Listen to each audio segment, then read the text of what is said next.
You ask Tiger to calculate. This deals with linear inequalities with one unknown.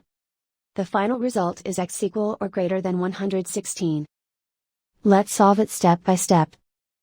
Group all constants on the right side of the inequality. Add 10 to both sides.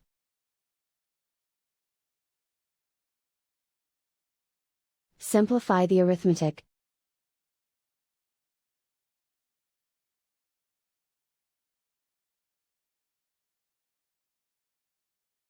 Isolate the x. Multiply both sides by 4.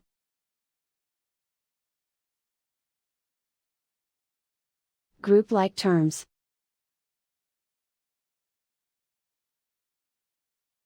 Multiply the coefficients.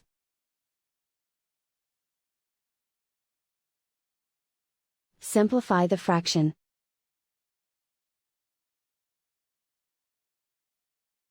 Simplify the arithmetic.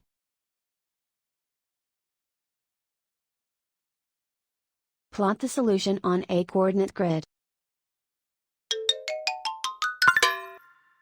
And so the final result is x equal or greater than 116.